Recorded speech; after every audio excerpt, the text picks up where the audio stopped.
সারা পৃথিবীব্যাপী গোয়েন্দা গল্পের পাঠককুল যার ফ্যান, তাকে আর নতুন করে উপস্থাপনা করার কোনো প্রয়োজন আছে বলে মনে হয় না। তীক্ষ্ণ বুদ্ধি, অননুকরণীয় বিশ্লেষণী ক্ষমতা এবং তুখোর অবজারভেশন পাওয়ার, মূলত এই তিনটি অনন্য গুণাবলীকে যে চরিত্রের সাথে একাত্ম করতে পারি আমরা, তিনিই হলেন শার্লক হোমস। হ্যাঁ, শার্লক হোমসকে গোয়েন্দা গল্পের জগতে জনপ্রিয়তম সৃষ্টি বললে অত্যুক্তি করা হবে না। লেখক স্যার আর্থার কোনান ডয়েলকে শ্রদ্ধা জানিয়ে অক্টোপাস নিবেদন করছে তাদের প্রথম শার্লক হোমস কাহিনী, the adventure of the priory school.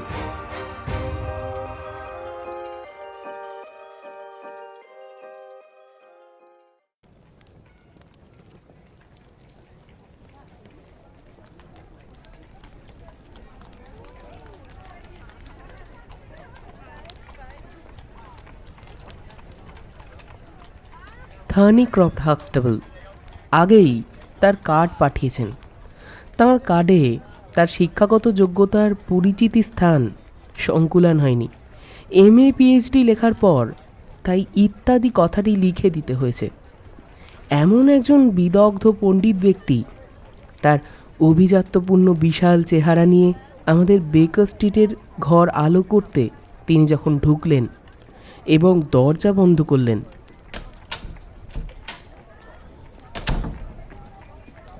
তখন যেন তাকে খুবই ক্লান্ত ও দুর্বল দেখালো। ঘরে ঢুকে আসন গ্রহণ করার আগেই তিনি অচৈতন্য হয়ে মেঝেতে পড়ে গেলেন। হোমস তাড়াতাড়ি উঠে গিয়ে তার মাথার তলায় একটা গদি দিলেন।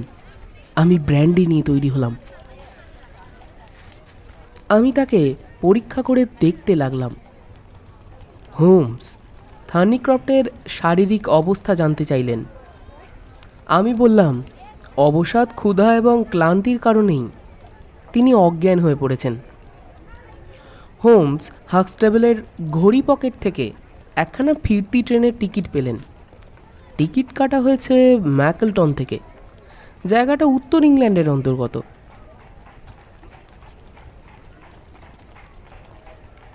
যা হোক, আমাদের সেবা যত্নে মিস্টার থার্নিক্রফট আবার অল্পক্ষণের মধ্যেই উঠে দাঁড়ালেন। ভদ্রলোক হঠাৎ করে অস্বস্তিতে ফেলার জন্য ক্ষমাও চাইলেন। তারপর এক গ্লাস দুধ আর বিস্কুট খেতে ইচ্ছে প্রকাশ করলেন। ওতেই উনি ঠিক হয়ে যাবেন বলেও জানালেন। তারপর বললেন, মিস্টার হোমস, তবুও আমার ফেরার সময়ে আপনি আমার সঙ্গেই যাবেন। আমি আপনার কাছে নিজেই চলে এলাম কারণ আমি ভাবলাম টেলিগ্রাম করে আপনাকে ডেকে পাঠানোর চাইতে নিজে আসাটাই বেশি ভালো হবে, কারণ কেসটা খুবই জরুরি। আরে আগে আপনি সুস্থ হন, তারপরও সব কথা হবে খন। না না, আমি এখন পুরোপুরি সুস্থ হয়ে গেছি। আমি বুঝতে পারছি না হঠাৎ কেমন করে আমি এত দুর্বল হয়ে পড়লাম। দেখুন মিস্টার হোমস, আপনি ম্যাকলটন চলুন, আমরা পরের ট্রেনেই বেরিয়ে পড়ব। আমার বন্ধু মাথা নাড়লেন। আমার বন্ধু হোমস আমার সঙ্গে থার্নিক্রফটের পরিচয় করিয়ে দিয়ে বললেন, ইনি আমার সহকর্মী ডক্টর ওয়াটসন। দেখুন মিস্টার থার্নিক্রফট, আমরা এখন বিশেষ কিছু কেসে ব্যস্ত আছি, আর এদের মধ্যে অ্যাবারগ্যাভেনি হত্যা মামলা শিগগিরই শুরু হবে। একমাত্র অতি জরুরি কোনো কেসের ডাকেই শুধুমাত্র আমায় লন্ডন যেতে হতে পারে। জরুরি?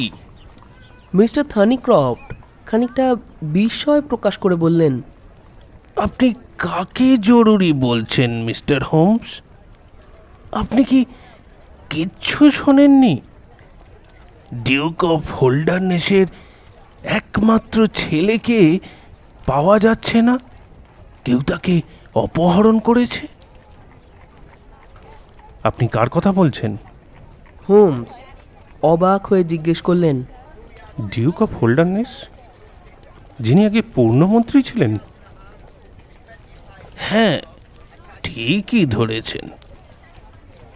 আমরা ঘটনাটা যাতে কাগজে না প্রকাশ পায় তার জন্য যথাসাধ্য চেষ্টা করেছিলাম, কিন্তু গত রাত্রে গ্লোব পত্রিকায় একটা গুজব ছড়িয়ে পড়েছে। আমি মনে করি সেটার মাধ্যমে এই ঘটনাটা আপনাদের জানা হয়ে গেছে। হোমস তার এনসাইক্লোপিডিয়া টেনে দেখতে লাগলেন। Holdernesse, six duke, KGPC, baron Beverley earl of Carston. ওরে বাবা, কত বড় তালিকা! Lord lieutenant of Hampshire 1900। এডিথকে বিয়ে করেছিলেন। এডিথ ছিলেন স্যার চার্লস অ্যাপেলডোর মেয়ে। তার সমস্ত সম্পত্তির একমাত্র উত্তরাধিকার ও একমাত্র সন্তান লর্ড স্যালটায়ার, 250,000 একর জমির মালিক, ধাতুর খনির অধিকারী ল্যাঙ্কাশায়ার এবং ওয়েলসে। তার ঠিকানা Carlton House Terrace, Holdernesse Hall, Hampshire. Carston Castle, Bangor, Wales, lord of the admiralty, 1872, chief secretary for state. উফ, এমন লোকও বিপদগ্রস্ত হয়েছেন। থার্নিক্রফট বললেন, সবচেয়ে মহৎ, সবচেয়ে সম্পদশালী মিস্টার হোমস, আপনি আপনার বৃত্তিমূল কাজ করে যেতে পারেন, শুধু কাজের জন্যই। শুধু কি তাই, তিনি ঘোষণা করেছেন যে তার ছেলের খোঁজ দিতে পারবে তাকে তিনি 5,000 পাউন্ড পুরস্কার দেবেন। আর যারা তার ছেলেকে অপহরণ করেছেন তাদের নাম বলতে পারবে, তাদের মিলবে 1,000 পাউন্ড। এ তো রাজকীয় যৌতুক, ওয়াটসন। আমি ভাবছি আমরা ডক্টর হাক্সটেবলের সঙ্গে উত্তর ইংল্যান্ডে চলে যাব। হোমস আবার বললেন, আচ্ছা ডক্টর হাক্সটেবল, এখন বলুন তো কি হয়েছিল, কখনই বা হয়েছিল, আর কিভাবে এই ঘটনা ঘটেছিল সেটাও একটু বিস্তারিত বলুন। আর একটা ব্যাপার, ঘটনা ঘটার 3 দিন পরেই কেন আপনি আমার কাছে এলেন? এগুলো আমার কাজের ক্ষেত্রে জানা বিশেষ দরকার। আমাদের অতিথি তার দুধ বিস্কুট খাওয়া শেষ করেছেন। তার শরীরটা আগের চেয়ে সুস্থ দেখাচ্ছে। তিনি বললেন, হ্যাঁ মিস্টার হোমস, আমি সবই আপনাকে জানাচ্ছি। দেখুন, প্রিয়েরি হলো প্রিপারেটরি স্কুল, আর আমি ওই স্কুলেরই প্রতিষ্ঠাতা এবং অধ্যক্ষ। হাক্সটেবল সাইডলাইন অন হোর্স এই নামের সঙ্গে আমার নাম জড়িয়ে আছে। প্রিয়েরি ইংল্যান্ডের মধ্যে সবচেয়ে ভালো এবং উল্লেখযোগ্য school. Lord Leverstoke, the earl of Blackwater, sir Cathcart Soames, তারা সবাই তার ছেলেকে লেখাপড়া করতে আমার স্কুলেই পাঠিয়েছিলেন। কয়েক সপ্তাহ আগে আমার স্কুলের খ্যাতি শীর্ষ চূড়ায় পৌঁছেছিল যখন ডিউক অফ হোল্ডারনেস তার সেক্রেটারিকে আমার কাছে পাঠালেন। আমি তার মুখে শুনলাম যে ডিউক তার একমাত্র 10 বছরের ছেলে লর্ড স্যালটায়ারকে, যিনি তার বাবার পরবর্তী একমাত্র উত্তরাধিকারী, তাকে আমার স্কুলে পাঠাবেন। তখন কি আমি একবারও ভেবেছিলাম দুর্ভাগ্যের বোঝা এইভাবে নেমে আসবে? 1 মে, গ্রীষ্মের শুরু, ছেলেটি এলো। ছেলেটি বেশ শান্তশিষ্ট, চমৎকার ছেলে, খুব শিগগিরই ও সবার সঙ্গে মিশে গেল। কিন্তু আমার যেন কেমন মনে হলো ছেলেটা বাড়িতে কোনো শান্তি পায় না। এটা সবাই জানে ডিউকের বিবাহিত জীবন শান্তির হয়নি, ফলে স্ত্রীর সঙ্গে তার বোঝাপড়ার মধ্যে দিয়ে ছাড়াছাড়ি হয়ে যায়। দক্ষিণ ফ্রান্সে মিসেস ডিউক থাকেন। এসব ঘটনা কিছুদিন আগে ঘটেছিল। ছেলেটার সমর্থন তার মায়ের প্রতিই ছিল। হোল্ডারনেস হল থেকে ওর মা চলে যাবার সময় ও খুবই কেঁদেছিল, আর এই জন্যই ডিউক তার ছেলেকে আমার কাছেই পাঠিয়েছিলেন। দিন 15 মধ্যেই ছেলেটি সবার সঙ্গে মিশে গেল। গত 13ই মে ওকে শেষ দেখা গিয়েছিল। গত সোমবারের রাতের ঘটনাটা বলি। ওর ঘরটা ছিল 3 তলায়। একটা বড় ঘরের সংলগ্ন ছিল ওটা। ওই বড় ঘরটায় 2 ছেলে থাকতো, কিন্তু ওই রাত্রে ওই ছেলে দুটো কিচ্ছু টের পায়নি বা শব্দও শোনেনি। তাহলে এটা ধরে নেওয়াই যায় বালক সাল্টায়ার ওই ঘরের সামনে দিয়ে যায়নি। তার জানালা খোলা ছিল। ওখানে সোজাসুজি মাটিতে একটা আইভি গাছ আছে। ওর পায়ের কোনো চিহ্ন পাওয়া যায়নি, কিন্তু তবুও আমাদের ধারণা ওই একমাত্র আইভি গাছ বেয়েই নিচে নেমে যাওয়া সম্ভব। মঙ্গলবার সকালে ওর নিখোঁজ হবার ঘটনাটি জানাজানি হয়ে যায়। ওর বিছানা অগোছালো ছিল। তার সমস্ত পোশাক আশাক সে পরেই গিয়েছিল। যেমন ধরুন, তার স্কুলের স্যুট, কালো রঙের জ্যাকেট এবং ধূসর রঙের প্যান্ট সে পরেই গিয়েছিল। অন্য কেউ যে ঘরে এসেছিল এটা বুঝতে পারা যায়নি। কোনো চিৎকার চেঁচামেচিও কেউ শুনতে পায়নি, যদিও পাশের ঘরে কন্টারের ঘুম খুবই পাতলা। যখন লর্ড সাল্টায়ারের অপহরণের খবর আমি জানতে পারলাম, সঙ্গে সঙ্গে আমার স্কুলের সব জায়গা ঘুরে নিজের চোখে দেখলাম। সব ছেলে মেয়েদের, শিক্ষকদের, এমনকি সব চাকর বাকরদের কাছেও খোঁজ খবর করলাম।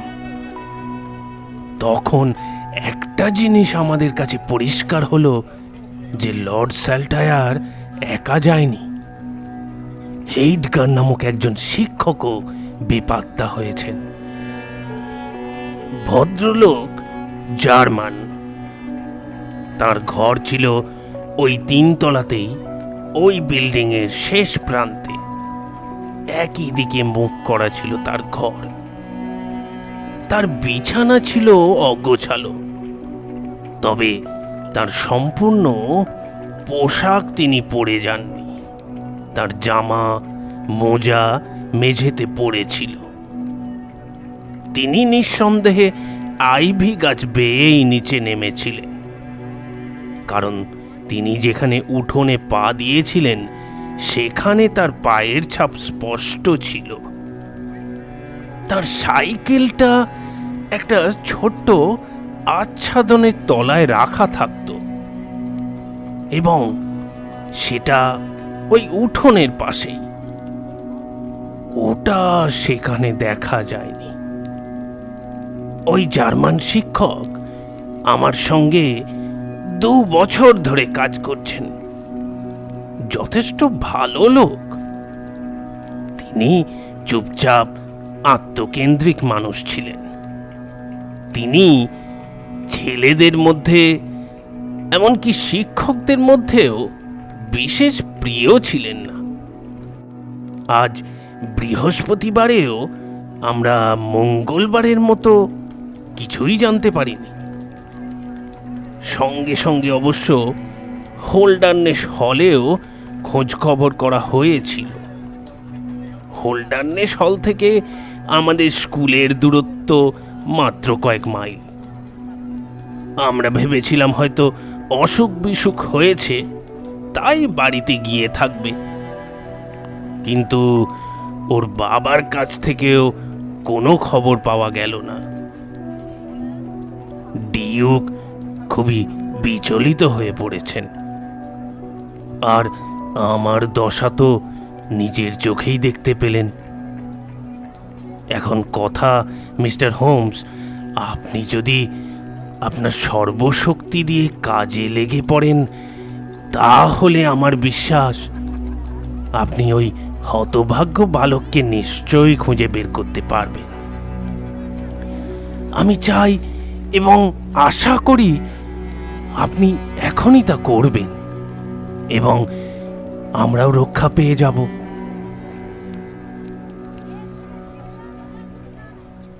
হোমস খুব মন দিয়ে সমস্ত বিষয়টা শুনলেন। তারপর নিজের নোট বই বের করে দু একটা জিনিস নোটও করে রাখলেন। আপনি আগেই আমার কাছে না এসে ভুল করেছেন মিস্টার হাক্সটেবল। আপনি এমন সময় আমাকে কাজে লাগাচ্ছেন যখন গোটা কেসটাই অনেকটা হাতের বাইরে চলে গেছে। এখন এই আইভি গাছ বা তার নিচের লনে কোনো চিহ্ন কিন্তু পাওয়া যাবে না। না মিস্টার হোমস, আমি কাউকে দোষ দিচ্ছি না। দেখুন, আমি যে কোনো কেলেঙ্কারিকে ভয় পাই। কোনো পুলিশ এনকোয়ারি হয়েছে কি? হ্যাঁ স্যার, তা হয়েছে, কিন্তু তাতে কোনো ফল হয়নি। একটা সূত্র অবশ্য পাওয়া গিয়েছিল, যেটা হলো একজন বালক এবং এক ভদ্রলোক পার্শ্ববর্তী স্টেশন থেকে ভোরের ট্রেনে চলে গেছে। গত রাত্রের খবর, লিভারপুল স্টেশনে ওদের দেখা গেছে। হতাশায়, আশঙ্কায় আমার রাতের ঘুম ছুটে গেছে, আর যার কারণেই আমি খুব ভোরের ট্রেন ধরে আপনার কাছে চলে এসেছি। যখন অঞ্চল ভিত্তিক তদন্ত শেষ হয়ে গেছে, তখনই এমন একটা আজগুবি খবর এসেছে। না, এখন যেন মনে হচ্ছে কিছুই করার নেই। যা হোক, ইতিমধ্যে 3-3টে দিন কেটে গেছে, অথচ বিষয়টা নিয়ে কিছুই করা হয়নি। এখন এই সমস্যার সমাধান করাই কাজ। আচ্ছা, ছেলেটার কোনো সাইকেল ছিল কি? না। অন্যের কোনো সাইকেল চুরি হয়েছে কি? না। এটা কি হঠাৎ হলো? হ্যাঁ স্যার। আপনার কি মনে হয় ওই জার্মান শিক্ষক ছেলেটিকে সাইকেলে চাপিয়ে নিয়ে গেছে? না, নিশ্চয়ই তা নয়। তাহলে আপনার ধারণাটা কি? আমার মনে হয় সাইকেলটা কোথাও ওরা লুকিয়ে রেখে পায়ে হেঁটেই চলে গেছে। তাহলে সাইকেলটা কোথায় খোঁজ করেছেন কি? তা অনেকবার করেছি। যা হোক, ঘটনার খুঁটিনাটি অনুসন্ধান করেই দেখতে হবে। কিন্তু সাইকেলটা এমন কোনো জিনিস নয় যে তাকে চাইলেই হারিয়ে ফেলা যায় বা ধ্বংস করা যায়। আচ্ছা, কেউ কি ঘটনার আগের রাত্রে ছেলেটির সঙ্গে দেখা করতে এসেছিল? না। সে কোনো চিঠি পেয়েছিল কি? হ্যাঁ স্যার, একখানা চিঠি এসেছিল। কার কাছ থেকে? ওর বাবার কাছ থেকে। ছেলেটির চিঠি আপনি কি খুলে পড়েছিলেন? না। তাহলে কি করে জানলেন চিঠিটা ওর বাবার কাছ থেকেই এসেছিল? ডিউকের হাতের লেখা দেখে স্যার। ও, যা হোক, আমাকে এই সত্য উদ্ঘাটন করতেই হবে।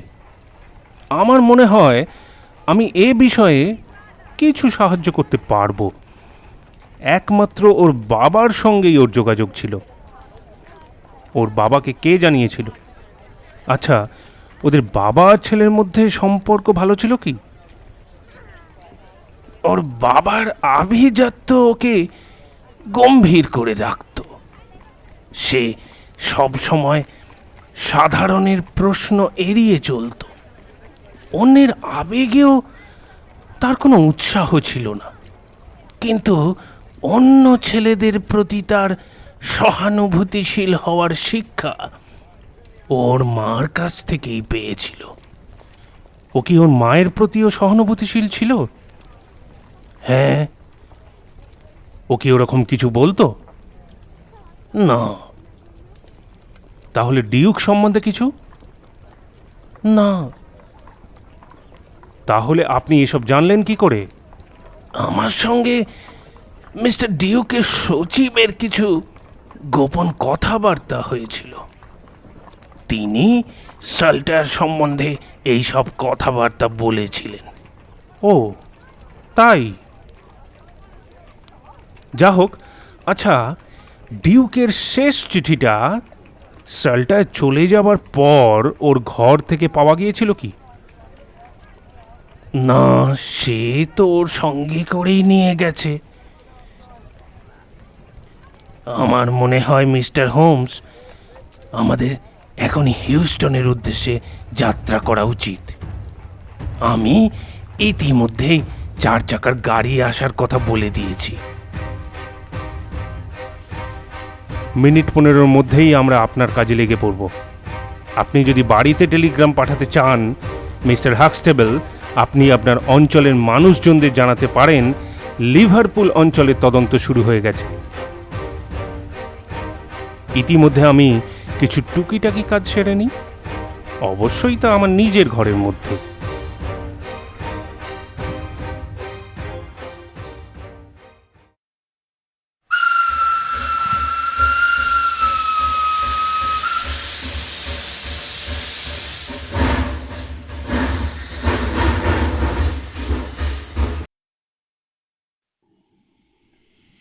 ওই সন্ধে আমরা ডক্টর হাক্সটেবলের বিখ্যাত স্কুলে পৌঁছালাম। তখন চারিদিকে বেশ অন্ধকার নেমেছে। স্কুলের হলঘরের টেবিলে একখানা কার্ড রয়েছে দেখা গেল। পানীয় পরিবেশক তার মালিকের কানে কি যেন ফিসফিস করে বলল, যিনি আমাদের দিকে বেশ অস্বস্তি ভরে তাকালেন। পানীয় পরিবেশক বলল, ডিউক এবং মিস্টার ওয়াইল্ডার পড়ার ঘরে অপেক্ষা করছেন। আসুন স্যার, আপনাদের সঙ্গে ওদের পরিচয় করিয়ে দিই। দেখুন, ডিউক বললেন, দেখুন ডক্টর হাক্সটেবল, আমি চেয়েছিলাম আপনাকে লন্ডন যাওয়া থেকে আটকাতে, কিন্তু আমার দেরি হয়েছিল।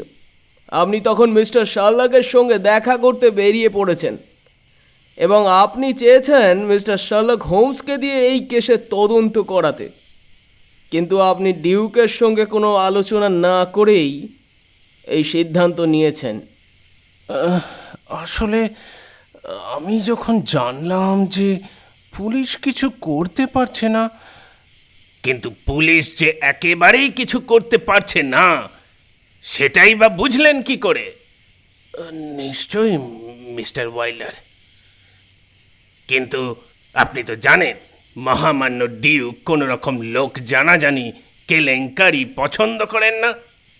তিনি গোপনে কিছু লোককে এ ব্যাপারে নিয়োগ করতেন।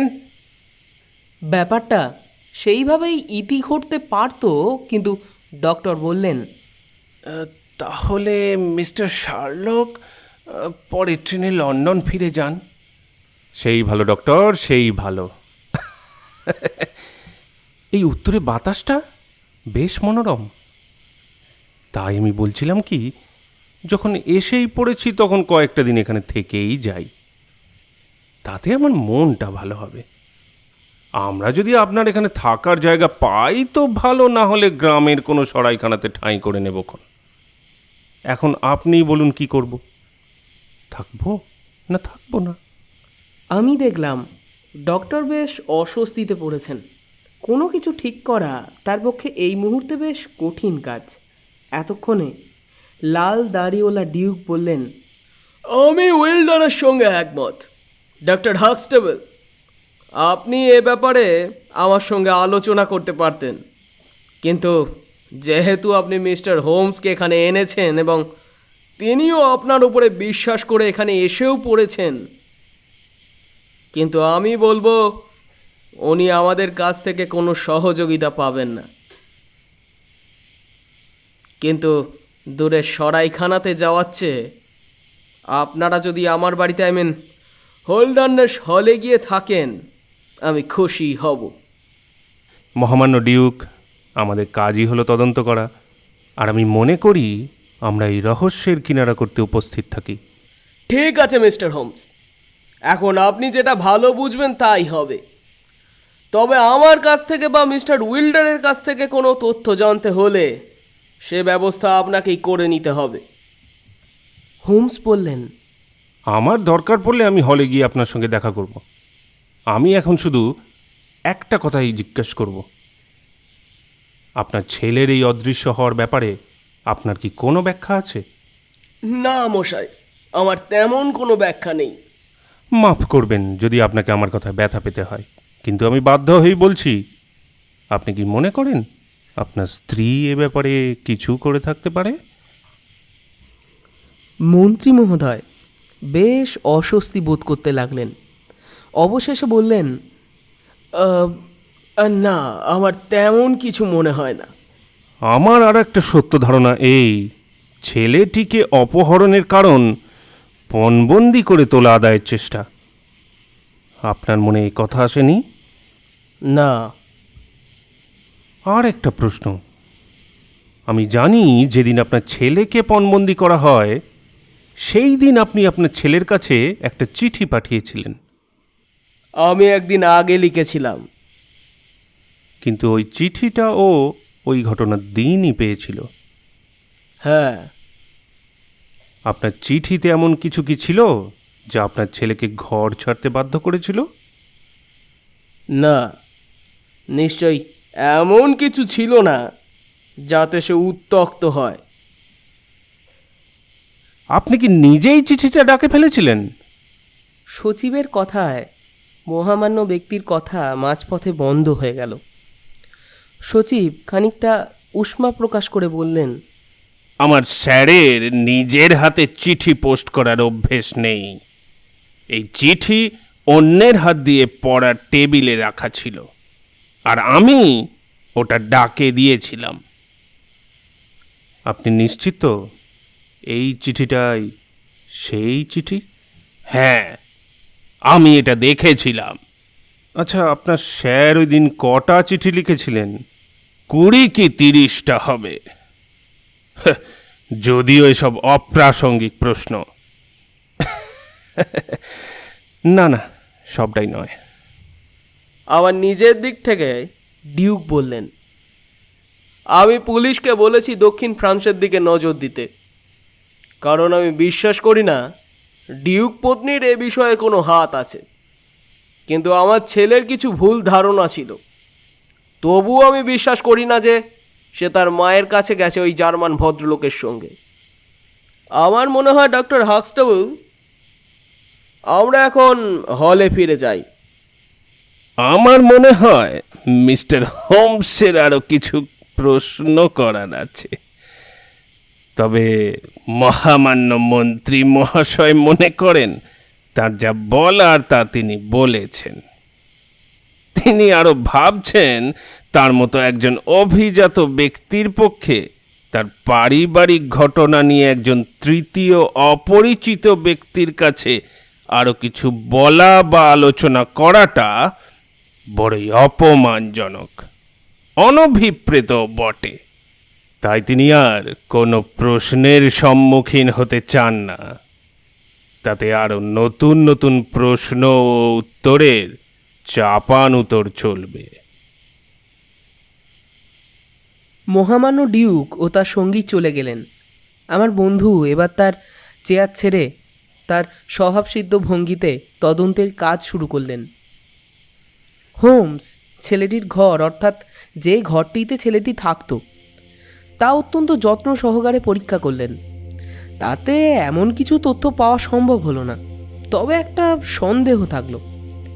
ছেলেটি এই জানলা পথেই ঘর থেকে চলে গিয়ে থাকতে পারে, এবং জার্মান শিক্ষকের ঘর থেকেও ছেলেটি পালিয়ে গিয়ে থাকতে পারে।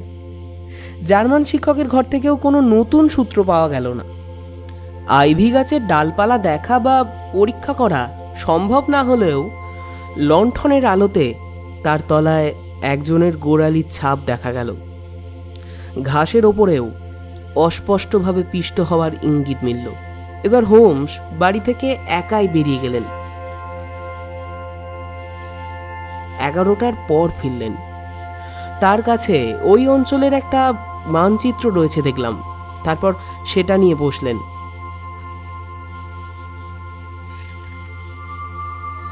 আলোটা মাঝখানে রাখলেন, তারপর ধূমপান করতে লাগলেন।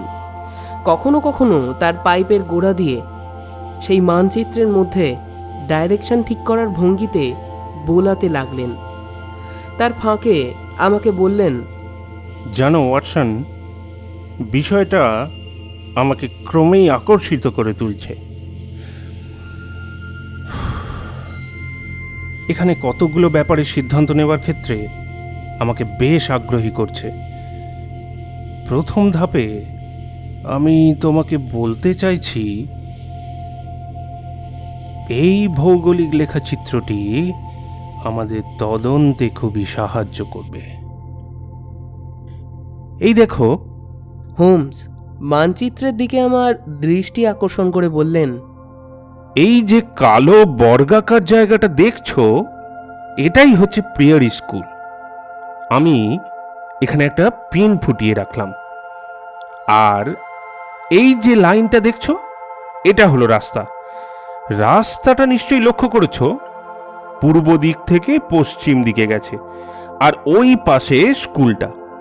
তুমি নিশ্চয়ই আরও একটা জিনিস লক্ষ্য করেছো, প্রায় মাইল খানেক এই রাস্তায় কোনো পাশের রাস্তা নেই।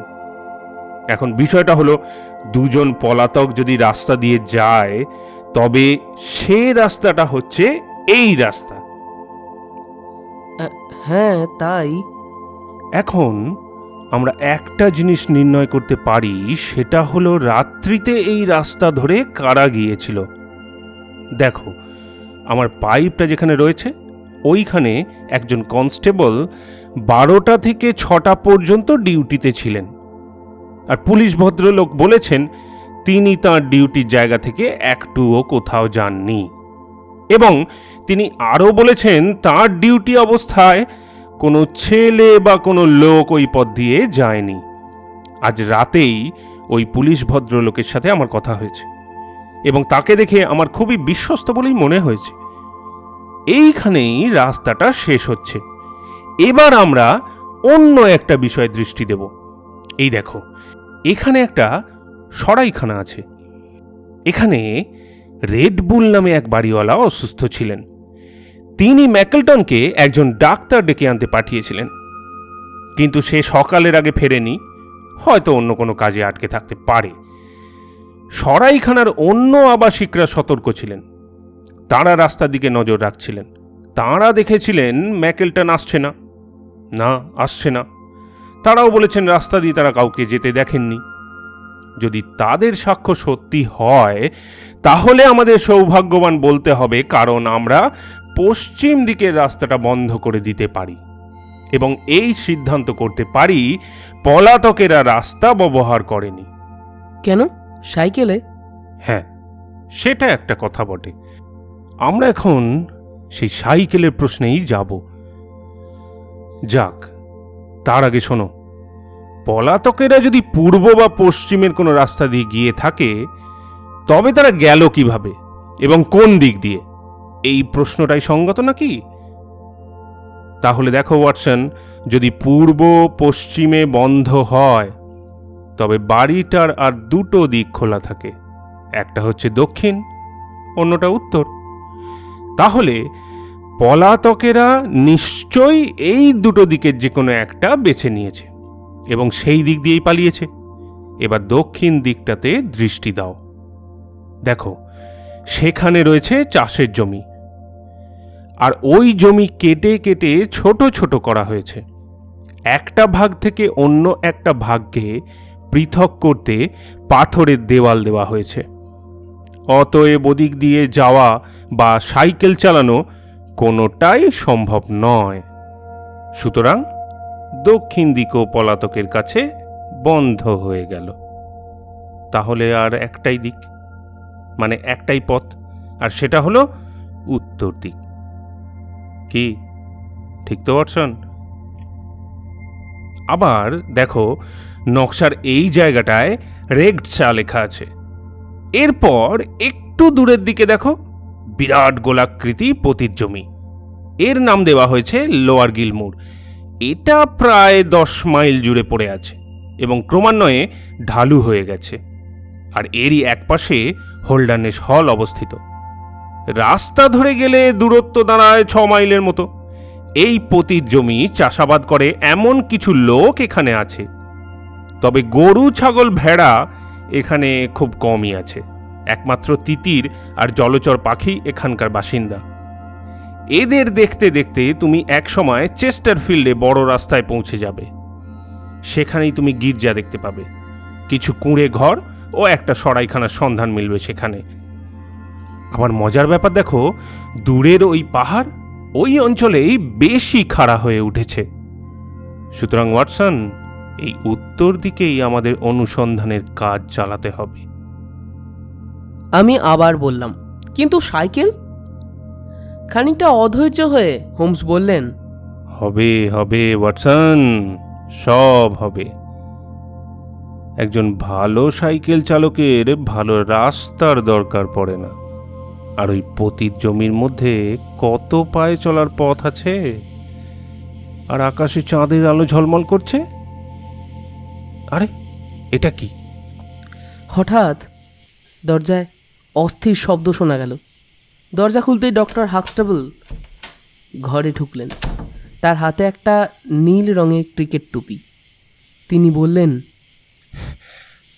আমরা অবশেষে একটা সূত্র পেয়েছি।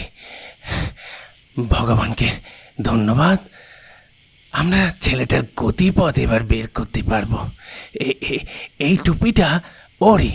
এটা কোথায় পেলেন? এটা জিপসিদের ভ্যান থেকে পাওয়া গেছে। ওরা তো ওই মুর অঞ্চলে ওদের তাঁবু ফেলেছিল। ওরা সব মঙ্গলবারে চলে গেছে।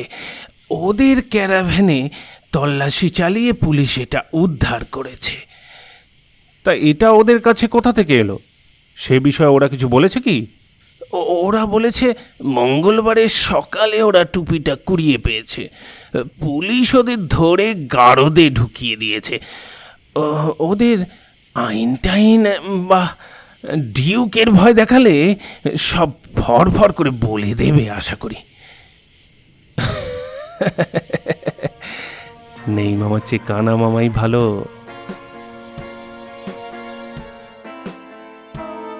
এতক্ষণ আপনারা শুনছিলেন শার্লক হোমস কাহিনী the adventure of the priory school এর প্রথম পর্ব।